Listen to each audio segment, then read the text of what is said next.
Хууль дүрмд захирагддаггүй, хэрмэл тэнмэл хохирос үүдгэл учруулчаад хариуцлага хүлээдэггүй нэг тийм халтар гултар зэрлэг догшин хүмүүсийг бид нинжа нар хэмээн нэрлэдэг. Монгол улсад яг хэд хичнээн тооны нинжа байдгийг мэдэхгүй. Хөрс талтан дэлхийн хөвөө хязгаар нутаг хөгж цэнхэр Монголын хааны газар 30 жил амьдарч 40 жил сууж байснаа гэвэнд нэг өглөө алт мөнгөний сургаар хурц жото байран газар ухаан сэндэж ихснээр Монгол улсад нэг нинжа гэр бүл үүсдэг гэх юм билээ. Нинжа нар одоо бүр төрөлжиж мэрэгшээд эхэлсэн ба дан гац алт ухаа зогсохгүй чулууж ухаж гаргадаг болсныг Хинтээ аймгийн Батноор борон дүр сумдаас үзэж болох юм. Газрын чиг татдаг хөөрхөн алга чулуугаа ухаж гарган хятадуудад зардаг нэг төрлийн чулууны нинжа бий болсон тэр.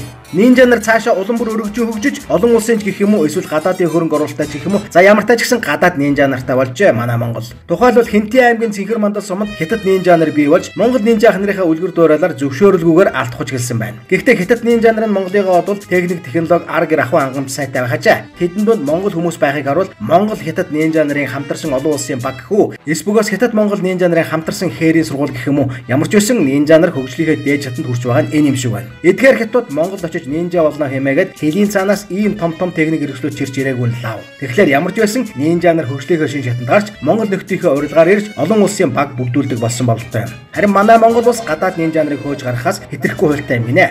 Усан нүх шүүдсэн байх нь харин яах юм бол. Тэгэхээр энэ сая улсууд ингэж шүү дээ. Одоо Улаанбаатар хот ингээ бидний бичиг баримтайгаа очиод аваад байна. Тэгэхээр уг нь бол яг газар дээр байж хас. За Хятад улсын иргэд бол аяллаа одоо Монгол улсад 30 хоног байх хэрэгтэй гэдэг чинь энийг үрэл орж ирчээд тэнд одоо газар ухаад алт олборлох гээд ингээ явж байгаа. Тэгэхээр энэ тохиолдолд яг хуулийн ямар арга хэмжээ авах вэ? Одоо шууд хэлээр гаргах байд юм уу? Энэ тал дээр та тайлбарлах.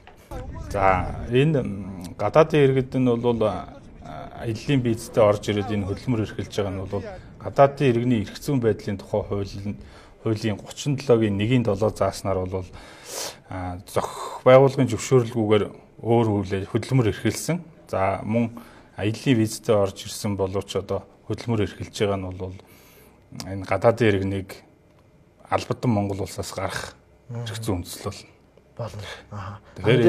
Тэгэхээр энэ тохиолдолд одоо энэ гадаадын иргэд бол энэ хуулийг зөрчсөн учраас эдгээр холбогдох байгууллагууд нь шилжүүлж Монгол улсаас албадан гаргана гэсэн үг.